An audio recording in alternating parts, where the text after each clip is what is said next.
why Steve Jobs is the most innovative CEO in history. Stick around to find out. This is a continuous improvement movement reserved for the few with the grit to prove it. Everybody claim, but the click exclusive. Many pursue, but it's too elusive. Steve Jobs once said, innovation distinguishes between a leader and a follower. This is a man recognized worldwide for his innovative spirit.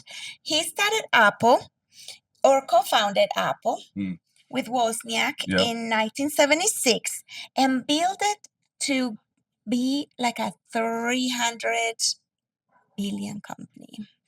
Yeah.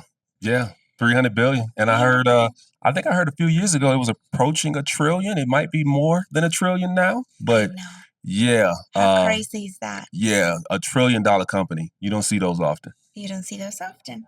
Then many people don't know, but he revolutionized the digital animation industry with Pixar. He bought a company from Lucasfilms, renamed it to Pixar, and then later, like in 1995, they released Toy Story.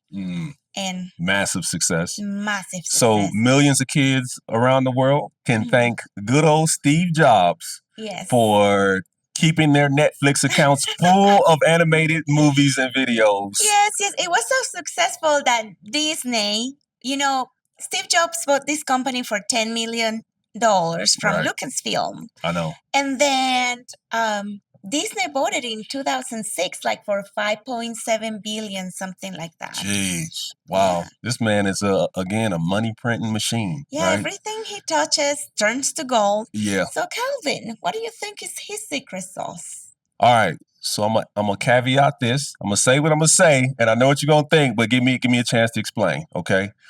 I honestly think Steve Jobs' secret sauce is voice of the customer. Okay. You have some explaining to do. Yeah. So Steve Jobs is famously known for saying, I know what you want better than you know what you want, right? Which maybe you could say is a little contradictory to the idea of voice of the customer. Any marketer will tell you, do not build it and hope they come. Right. Instead, find out what they want, then build it and so forth. That was the opposite of what Steve did. But let me explain.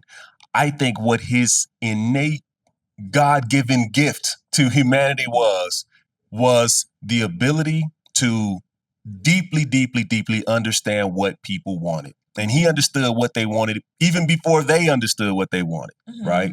And I got a list of things that will help emphasize this point, okay? Let's go for it. So, one, deep understanding of customer needs, right? He's doing future voice of the customer, not just what you think you want now based on what you can see in front of you, but what you're going to want in the future, right? This man never wrote a line of code, by the way, and built tech products. Two, emphasis on user experience. When you get an iPhone, it is beautiful, right? When you take the box home and unbox it, the experience of unboxing this thing is like, wow, right? I think his whole mindset, his whole approach is to blow your mind, right? But with he's putting design and simplicity. With design, with simplicity, and he's putting you first. He's putting your experience first, right?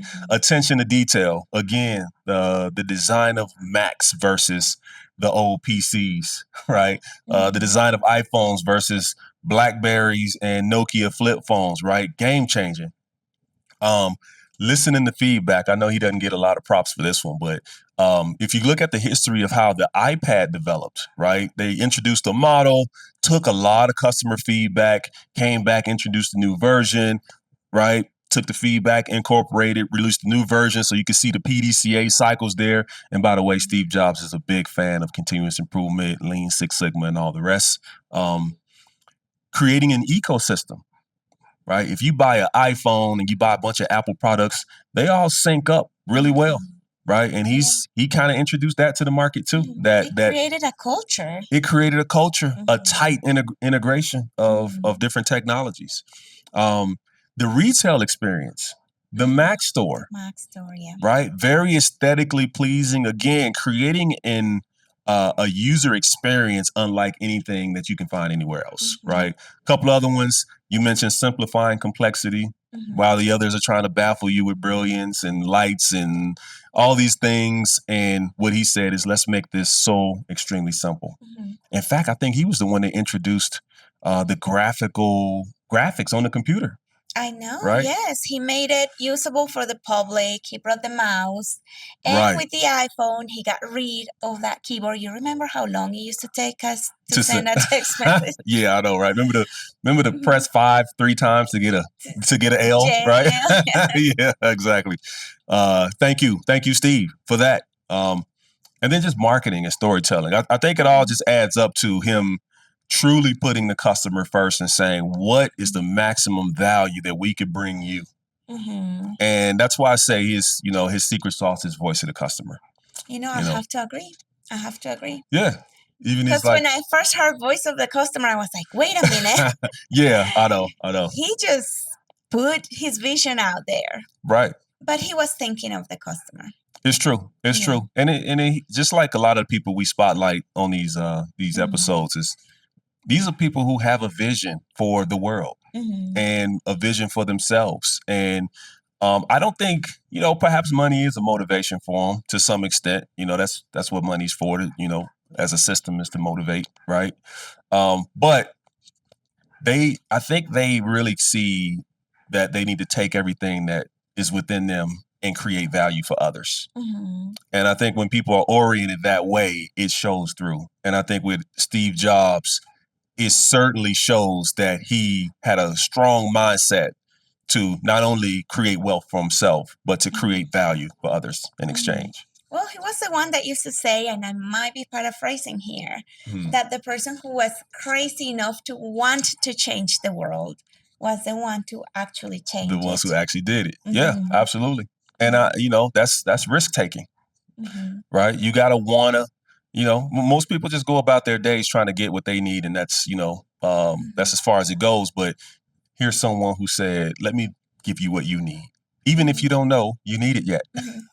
Another little nugget that I was always very impressed about, he was so focused on creating that value and innovating and getting to the next thing that was going to change the world, that a simple thing such as his wardrobe was even thought to be able for him to be as efficient as he could to dedicate his mind to changing the world. So it's like he said, I don't want to think about what I want to wear. So throw on a black t-shirt and jeans and I'm done. That's it. Every single day. That was his wardrobe, a black t-shirt and his pants, and that was it. And we all can remember the iconic product pitch events, right? Product launch events.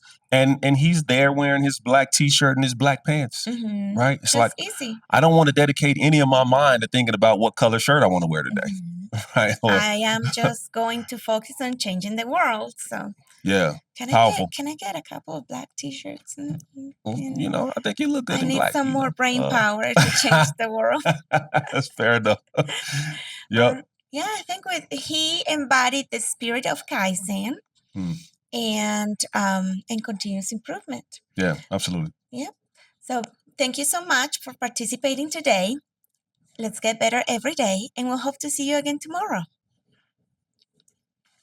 For daily news on operational excellence and how it relates to current events, check us out on the Ticket to Freedom podcast. Simply subscribe to our YouTube channel and stay up to date on the latest developments in continuous improvement.